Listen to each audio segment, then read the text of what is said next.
Hi hello నమస్తే welcome back to my channel Bhagyalakshmi Vasam. ముందుగా నా ఛానల్కి చాలామంది కొత్తగా కనెక్ట్ అయ్యారు, చాలా సబ్స్క్రైబర్స్ పెరిగారు.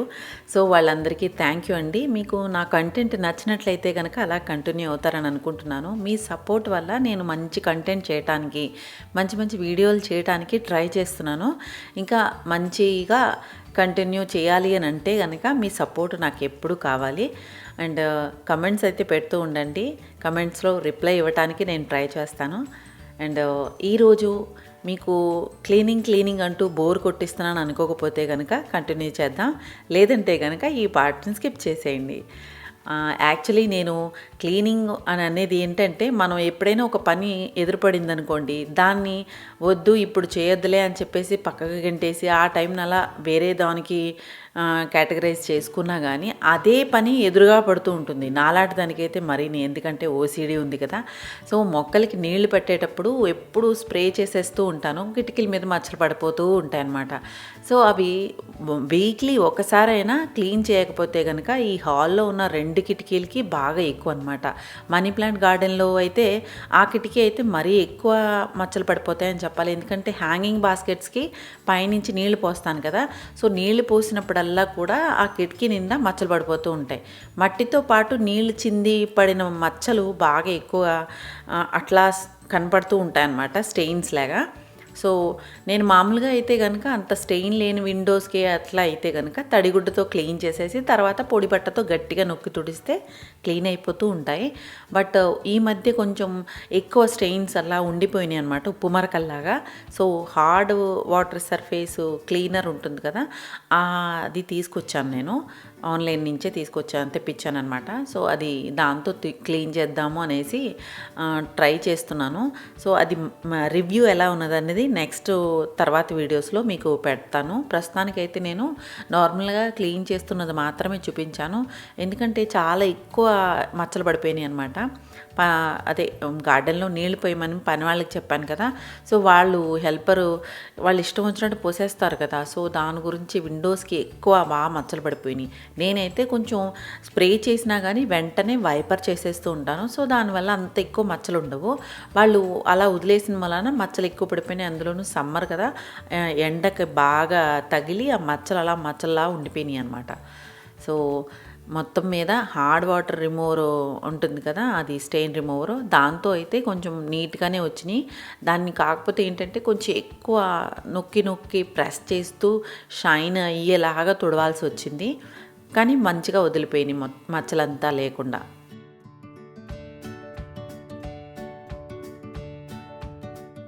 మన ఇంట్లో ఉండే ఫర్నిచర్, వుడెన్ ఫర్నిచర్ అవనివ్వండి, లేకపోతే ప్లేబోర్డు లామినేటెడ్ ఫర్నిచర్ అవనివ్వండి, ఎప్పుడు కూడా మనం క్లీన్ చేస్తూ ఉండాలి, రెగ్యులర్గా మెయింటైన్ చేస్తూ ఉండాలి. లేదంటే ఫర్నిచర్ దగ్గర ఏమవుతుందంటే, మనం పట్టించుకోకపోతే కనుక ఎక్కడైనా క్రాక్ వచ్చినా, లేకపోతే వుడెన్ ఫర్నిచర్లో అయితే పాలిష్ పాడవటం, లేకపోతే ఎక్కడైనా బెండ్ రావటం ఇట్లాంటివన్నీ జరుగుతూ ఉంటాయి. సో మనం ఇలా క్లీన్ చేసుకునేటప్పుడు ఒకవేళ క్రాకరీ యూనిట్లో అట్లాంటివి అయితే కనుక గ్లాస్ డోర్లు ఉంటాయి కాబట్టి మనకి కనబడుతుంది, అందులో ఏం డంప్ చేసినా కానీ మనకి కనబడుతూ ఉంటుంది కాబట్టి ఎప్పటికప్పుడు క్లీన్ చేసుకుంటూ ఉంటాం. బట్ వార్డ్రోబ్స్ ఇంకా కొన్ని ఫర్నిచర్ ఉంటాయి కదా, అట్లాంటి వాటికి కనిపించినప్పుడు మనం కొన్ని సామాన్లు అలా డంప్ చేసేస్తూ ఉంటాం.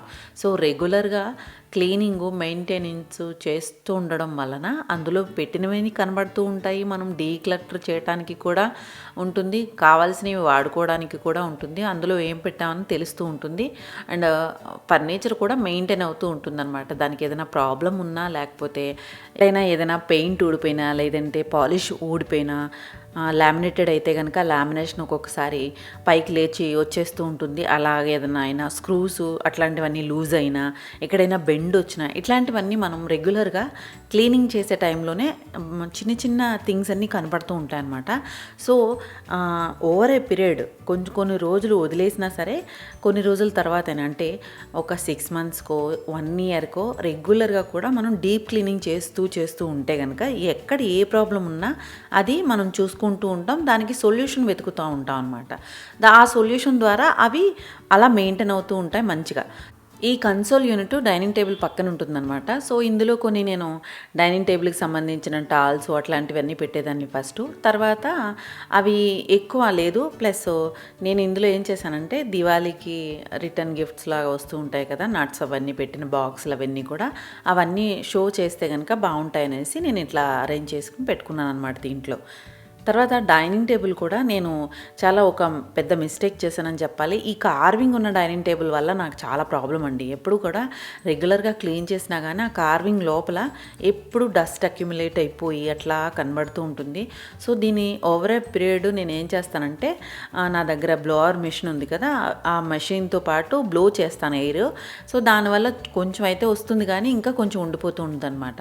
సో పైన సర్ఫేస్ అయితే కనుక రెగ్యులర్గా క్లీన్ చేసుకుంటూ ఉంటాం, పైన రన్నర్స్ వేసుకుంటూ ఉంటాం. సో ఇలా అయితే క్లీన్ అవుతూ ఉంటుంది. ఆ ఏరియాలో మాత్రం, ఆ కార్వింగ్ ఉన్న ఏరియాలో మాత్రం అది అలా డస్ట్ అలా కనబడుతూ ఉంటుంది. ఒక్కొక్కసారి ఇంకేం చేయాలో అర్థం కాదు నాకు. వాష్ చేయడానికి అయితే వుడ్ అయితే వాష్ చేయలేం కదా. సో నేను క్లాత్తోనే స్లోగా క్లీన్ చేయడానికి ట్రై చేస్తాను. బట్ లోపలికైతే చెయ్యి కూడా వెళ్ళదు, అంత చిన్న ఇంట్రికేట్ డిజైన్ అనమాట అది. సో దానివల్ల నేను ఇట్లాంటివి తీసుకుని చాలా తప్పు చేశాను అనిపిస్తుంది. బట్ చూడటానికైతే బాగుంటుంది. కొన్ని మిస్టేక్స్ అయితే ఇలా అవుతూ ఉంటాయి. సో కొంచెం ముందు వెనక ఆలోచించుకుని ఇట్లాంటివన్నీ థింక్ చేసి ఫర్నిచర్ పర్చేస్ చేసుకుంటే మంచిది. నేను ఈ రన్నర్ కూడా డీమార్ట్ నుంచి తీసుకొచ్చాను అనమాట. రన్నర్లా అంటే రన్నర్ కాదు, ఇది యాక్చువల్లీ సోఫా మీద కవర్ అనమాట. సో రన్నర్ లాగా యూస్ చేస్తున్నాను, బాగుంది. డీమార్ట్ నుంచి తీసుకొచ్చాను. ఈ పైన స్టెమ్స్ కూడా నేను రెగ్యులర్గా కూడా కాదు, వీక్లీ వన్స్ ఒకసారి వాటర్ స్ప్రే చేసి క్లీన్ చేస్తూ ఉంటానన్నమాట. తర్వాత ఈ సెంటర్ టేబుల్లో కూడా ఎక్కువ స్టోరేజ్ సొల్యూషన్ ఎక్కువ ఉండేలాగా చూస్ చేసుకున్నాను. అండ్ స్టోరేజ్ అంటే మళ్ళీ ఊరికే మనకు తెలియని సామాన్లు డంప్ చేసుకునేలాగా కాకుండా తెలిసేలాగా చిన్న చిన్న కన్సోల్స్ యూనిట్స్, ఇంకా లోపలికి పెట్టేయకుండా బయటికి కనపడేలా ఉండేలాగా యూనిట్స్, అట్లాంటివి స్టోరేజ్ ఉన్న యూనిట్స్ పెట్టుకుంటే కనుక మనకి ఇంటికి చాలా మెయింటైన్ చేయడానికి, థింగ్స్ తొందరగా కనపడడానికి ఈజీగా ఉండడానికి ఉంటుందన్నమాట. నన్ను చాలామంది అడుగుతూ ఉన్నారు కొన్ని వస్తువులు నేను ఎక్కడ కొన్నాను అండ్ ఎక్కడ తీసుకున్నాను, లేకపోతే ఆన్లైన్ లింక్స్ ఇవ్వండి ఇట్లాగా. నేను చాలా మట్టుకి డైరెక్ట్ షాపే చేస్తానండి. నాకు ఎక్కువ చూసి నాకు నచ్చుతుంది, అది బాగుంది అని నేను ఫీల్ అయితేనే తీసుకుంటానన్నమాట.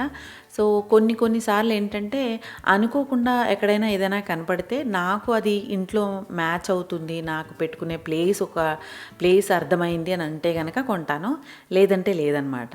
చాలా మట్టుకు నేను డైరెక్ట్గా ఫీల్ అయిన తర్వాతనే కొంటాను. యాక్చువల్లీ ఆన్లైన్లో కూడా ఎక్కడ దొరకదు, నాకు ఇది దొరకటం కష్టం అని అన్నప్పుడే ఆన్లైన్లో చూసి నేను కార్ట్లో పెట్టుకోవడం, అది ఎప్పుడైనా ఇంకా అది అవసరం, ఇంకా కొని తీరాలి అని నా మైండ్ దాని మీద ఉండిపోతే కనుక అప్పుడు కొంటానన్నమాట. సో ఈ వేజ్ కూడా అడిగారు, ఇది కూడా లోకల్ షాప్లోనే కొన్నాను. అండ్ ఈ మార్బల్ స్టాండ్ ఉంది కదా, ఇదైతే మా ఇంట్లో 6 ఉన్నాయన్నమాట. ఈ 6 కూడా మార్బుల్ అనమాట, సాలిడ్ మార్బుల్ రాక్ అనమాట. దాన్ని కార్వ్ చేసి అలా స్టాండ్లా చేసిందనమాట. ఇవి ఇక్కడ స్పెషల్ అనమాట, కిషన్గఢ్ ఏరియాలో మార్బుల్ మండీలోంచి తీసుకొచ్చారు మా ప్రసాద్ గారు.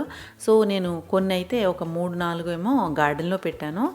గార్డెన్ అంటే బయట ఏరియాలో అనమాట. ఒక 3 అయితే ఇంట్లోనే పెట్టాను. ఒకటి ఇక్కడ ఎంట్రీ వేలును, ఇంకొకటి మాది ఛార్జింగ్ యూనిట్ పక్కన, అండ్ ఇంకొకటి మందిర్ పక్కన పెట్టాను అనమాట. సో ఇలా నేను కొన్ని థింగ్స్ ఏంటంటే డైరెక్ట్గానే షాప్ చేస్తానన్నమాట. నాకు చూసి అది ఫీల్ అయిన తర్వాతనే నాకు ఇంట్లో సెట్ అవుతుంది అని అంటేనే తీసుకుంటాను. సో అలా అలవాటు అనమాట. అండ్ బ్రాస్ ఐటమ్స్ కూడా చాలా మట్టుకు నేను ఆంధ్రాలో తీసుకున్నానండి. ఆంధ్ర అంటే తణుకు, మాది తణుకు అనమాట. మా అత్తగారిది మా అమ్మగారిది ఇద్దరిది కూడా తణుకే. అయితే తణుకు పక్కనే అజ్జరం అనమాట. అజ్జరంలో బ్రాస్ చాలా మంచి వెరైటీ దొరుకుతుందనమాట. వెస్ట్ గోదావరి జిల్లా అజ్జరం. సో అక్కడి నుంచి నేను తీసుకొస్తూ ఉంటాను. ఎప్పుడైనా వెళ్ళినప్పుడు నేను షాప్కి ఖచ్చితంగా వెళ్తాను. నేను ఎప్పుడు వెళ్ళినా సరే నాకు ఏదైనా నచ్చితే, అది బాగుంది అని అనిపిస్తే తీసుకురావటం, పలానా టైంకి అంటే కొన్ని రోజుల తర్వాత మొత్తం మీద అది సెట్ అవ్వటం ఒక చోట తీసుకొస్తాను. ఇంపల్సివ్ బయింగ్ అయితే చేయనండి. కొంచెం బాగుంది, నాకు పర్వాలేదు పెట్టుకోవచ్చు అని అంటేనే కొంటానన్నమాట. సో అజ్రంలో ఇత్తడి వెరైటీ అంతా కూడా నేను అజ్రంలో కొన్నాను. ఈ ఫ్రిడ్జ్ పైన అంతా క్లీన్ చేసి దగ్గర దగ్గర చాలా రోజులు అయిపోతుంది. నేను దివాళీ టైంలో క్లీన్ చేశాను. అందులో ఇట్లాంటివి అయితే చిన్న చిన్నవి క్లీన్ చేస్తూ ఉంటాను, మళ్ళీ ఒకేసారి ఎక్కువ పెద్ద పని అయిపోద్దని. బట్ దీని మీద క్లాత్ ఉంది కదా, ఇది రెగ్యులర్గా మార్చను అనమాట. ఎప్పుడు 6 నెలలకు ఒకసారి అన్నట్టు మారుస్తూ ఉంటాను. అంత పెద్ద చిరాకు అయిపోయింది ఏముంటుందో, బట్ డస్ట్ కొంచెం కొంచెం కొంచెం కొంచెం పేరిపోతూ వస్తుంది. అది మాత్రం క్లీన్ చేసుకోవాలి. చూడండి ఒక్కొక్కటి ఎలా పేరు చేశాను అన్నీ ఇక్కడ దీని మీద. కొన్ని చోట్ల ఏమవుతుందంటే మనం అనుకుంటాం ఇక్కడ ఇలా పెట్టకూడదు, ఇలా పెట్టుకోవాలి, ఎక్కువ ఇలా చేయకూడదు అని. బట్ టైం ఒక్కొక్కసారి ఎలా అనిపిస్తుంది, మన దగ్గర టైం లేదు కదా, ఇలా పెట్టేద్దాంలే, ఇక్కడ తర్వాత ఇద్దాం అనుకుంటే అక్యుములేట్ అయిపోతూ ఉంటాయి అన్నీ. దీంట్లో అన్ని మిస్లీనియన్స్ పెట్టేస్తూ ఉంటాను ఫ్రిడ్జ్ దగ్గర, కిచెన్లో, అదిగో ఫ్రీజర్లో పెట్టుకునేవన్నమాట ఈ బ్యాగులు.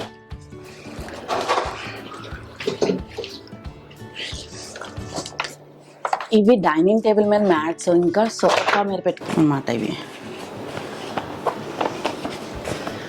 కోస్టర్స్ లాగా అన్నమాట మ్యాట్స్. ఓవర్ ఏ పీరియడ్కి ఏదైనా క్లీనింగ్ చేయకపోతే కనుక ఇలాగే అక్యుములేట్ అయిపోతూ ఉంటాయన్నమాట. నేను దాని మీద ఇంకా ఫ్రిడ్జ్ మీద ఏది పడితే అది పెట్టేసి డంప్ యార్డ్లా చేసేసాను. సో మధ్యలో ఒక్కొక్కటి అన్నీ చిరాగ్గా ఉన్నాయల్లా తీసి క్లీన్ చేస్తూ ఉంటాను. ఈ బాటిల్స్ అయితే రెగ్యులర్గా క్లీన్ చేస్తూ ఉంటాను, ఎందుకంటే ఇందులో నిక్ నాక్ లాంటివి అన్నీ ఉంటాయన్నమాట. చియా సీడ్స్, ఇంకా ఖర్జూరం, ఎండు ఖర్జూరం, ఇట్లా డ్రై ఫ్రూట్స్ లాంటివన్నీ ఉంటాయన్నమాట. సో అట్లాంటివి క్లీన్ చేస్తూ ఉంటాను. ఆ ట్రేలో మాత్రం ఏది పడితే అది పెట్టేసి జిప్ లాక్స్ అట్లా ఉన్నాయన్నమాట. సో ఓపెన్గా పెట్టిన థింగ్స్ ఏంటంటే కొంచెం ఎక్కువ డస్ట్ వచ్చేస్తూ ఉంటుంది కదా. సో రెగ్యులర్గా క్లీన్ చేస్తూ ఉంటే కనుక డస్ట్ని మనం క్లీన్ చేస్తూ ఉంటాం కాబట్టి నీట్గా ఉంటుంది. లేదంటే కనుక ఇలా ఒకేసారి ఎక్కువ పని పడుతుందన్నమాట. సో అలా లేకుండా ఎప్పటికప్పుడు రెగ్యులర్గా క్లీన్ చేసుకుంటూ ఉండండి మీరు కూడా. నేనైతే మొత్తం అంతా క్లీన్ చేసేసరికి చాలా టైం పట్టింది. మీకు ఓన్లీ 2-3 మినిట్స్లో అయిపోయినట్టు కనబడుతుంది, కానీ చాలా టైం పట్టింది. సో ఇవన్నీ మళ్ళీ రీఫిల్ చేశాను, కొన్ని అయితే ఇంకా తెప్పించాలి.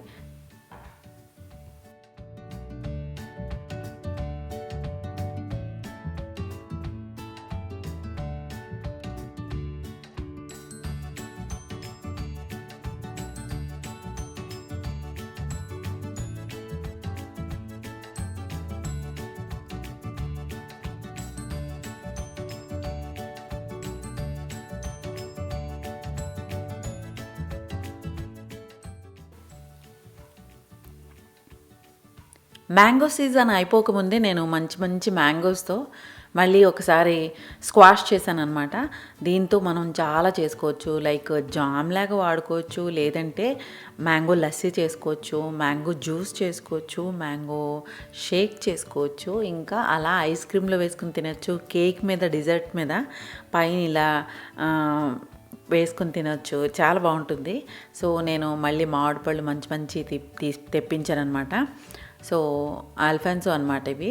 సో కలర్ కూడా చాలా బాగుంటుంది, ఫ్లేవర్ కూడా చాలా బాగుంటుంది అనేసి నేను ఆల్ఫెన్సో మ్యాంగోస్తో చేస్తున్నాను. దీనికి సరిపడా ఒక 8 నుంచి 10 మామిడి పళ్ళు వరకు తీసుకున్నాను నేను. అండ్ ఇందులో నేను ఒక 1/2 కిలో షుగర్ వరకు యాడ్ చేశాను అనమాట. షుగర్ యాడ్ చేయాలి, లేదంటే కనుక ఆ తీపి సరిపోదన్నమాట. సో దాని గురించి మనం షుగర్ యాడ్ చేసుకోవాలి.